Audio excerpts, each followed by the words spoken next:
விஷசாராயம் குடித்து கள்ளக்குறிச்சி அரசு மருத்துவமனையில் சிகிச்சை பெற்று வருபவர்களை மக்கள் நீதி மய்யம் தலைவர் கமல்ஹாசன் சந்தித்து நலம் விசாரித்து வருகிறார். அந்த காட்சிகள் உங்கள் பார்வைக்கு.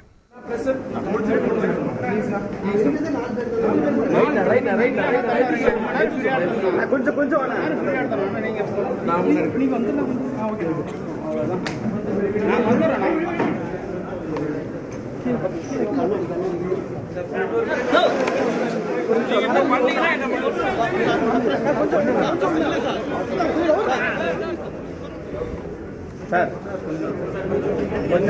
நீங்க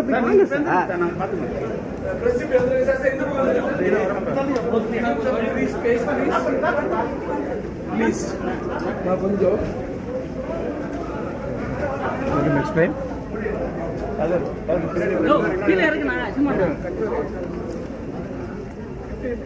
சார் சார் சார் பின்னாடி வாங்க.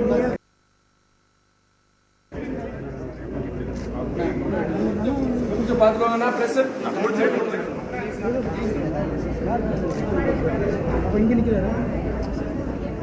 தொடர்ந்து கூடுதல் தகவல்களை எமது செய்தியாளர் அரவிந்தனிடம் கேட்கலாம். அரவிந்தன், வணக்கம். இப்போது கள்ளக்குறிச்சி அரசு மருத்துவமனையில் எத்தனை பேர் தொடர்ந்து சிகிச்சை பெற்று வருகிறார்கள்? இப்போ கமல்ஹாசன் வந்திருக்கிறார். அவர் என்னென்ன தகவல்களை கேட்டு பெற்றிருக்கிறார்? செய்தியாளர்களை சந்திக்க வாய்ப்பு இருக்கிறது. அதனைத் தொடர்ந்து விரிவான தகவல்களை பதிவு பண்ணுங்க.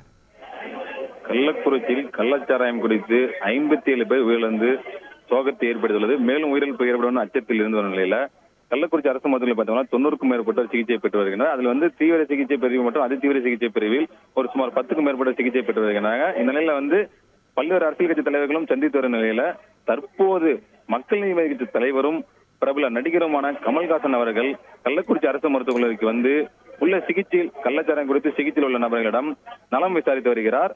தொடர்ந்து அவர்களுக்கு அளிக்கப்பட்ட ஒரு சிகிச்சைகள் குறித்தும் மருத்துவரிடம் கேட்டறிந்தார். அதனைத் தொடர்ந்து வெளியில் வந்த பொழுது சீர்திருத்த சந்திப்பு நடைபெறும் வாய்ப்பு இருக்கிறது. இது சீர்திருத்த சந்திப்பு நடைபெறவில்லை என்றாலும் அதனைத் தொடர்ந்து கருணாபுரத்தில் கள்ளச்சாராயம் குறித்து உயிரிழந்த குடும்பத்தை நேரில் சென்று சந்தித்து ஆறுதல் கூற உள்ளதாகவும் ஒரு தகவல் கிடைத்துள்ளது. தற்போது கமல்ஹாசன் அவர்கள் கள்ளக்குறிச்சியில் உள்ள அரசு மருத்துவக் கல்லூரியில் கள்ளச்சாராயம் குறித்து சிகிச்சையில் உள்ளவரை நலம் விசாரித்த காட்சிகளை தான் தற்போது நாம் பார்த்து வருகிறோம். நன்றி அரவிந்தன், உங்கள் விரிவான தகவல்களுக்கு. செய்திகளை உடனுக்குடன் தெரிந்து கொள்ள உடனே சப்ஸ்கிரைப் பண்ணுங்க.